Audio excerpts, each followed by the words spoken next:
So I had to go back and look at my videos to see what the last thing I updated was, because it's been a while. So the last time I had updated, I had mentioned that they were putting me on some more patches, estrogen patches, to see if they could thicken my lining.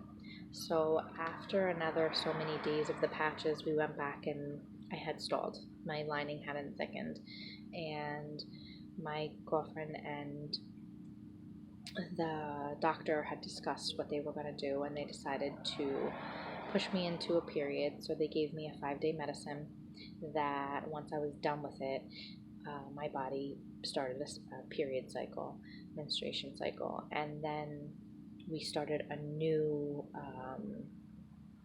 checks. So on day 3, we would go in and we had a baseline uterine lining check, which was like I think it was like 3.8 or something like that.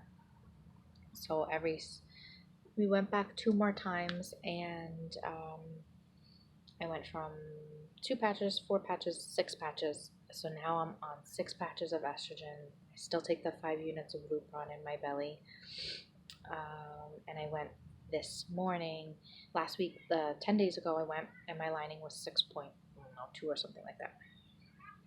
And I went today, and 10 days later, it's 6.4 and change. So this is the thing. This is where we're at. After 3 cycles, they've noticed that my lining doesn't really thicken.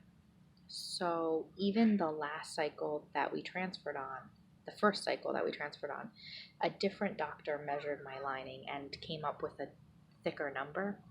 My RE measured, and that went back to those checks, ultrasounds, and realized that she actually measured it about what we're at now. So she's a lot more conservative. And the deal is, I have had successful pregnancies on my own.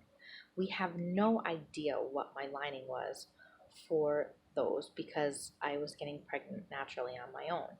So we know that my body can hold a pregnancy. We have no idea if my lining ever got thicker.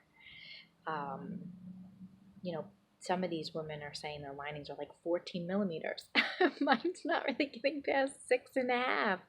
So we were frustrated, and then, we're really sitting here saying, like, we know that your body has had success with pregnancy, and we have no idea. So ideally, they want it at a certain number, like 8 millimeters.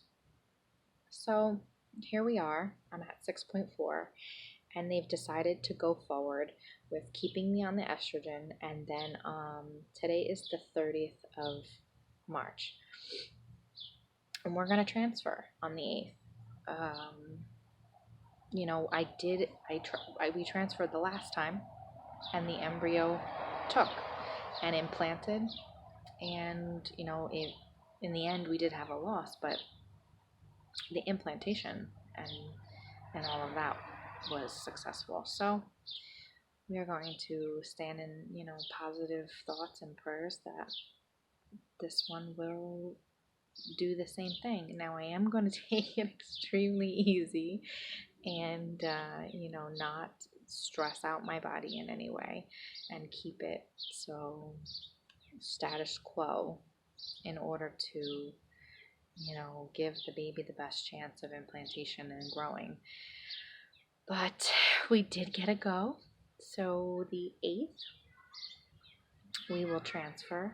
I have a lot of medicine changes that they just emailed me about. So on Wednesday I'll start the progesterone shots, IM, and then I'll stop the Lupron and continue with the estrogen patches until further notice, and the progesterone then will continue until further notice.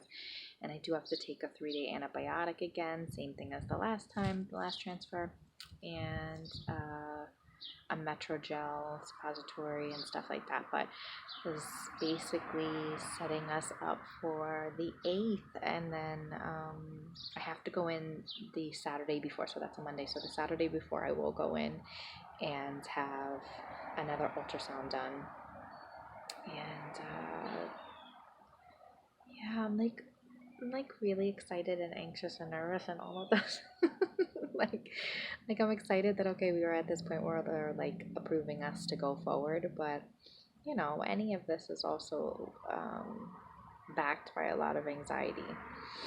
And I just sat down and ate some organic carrots and hummus.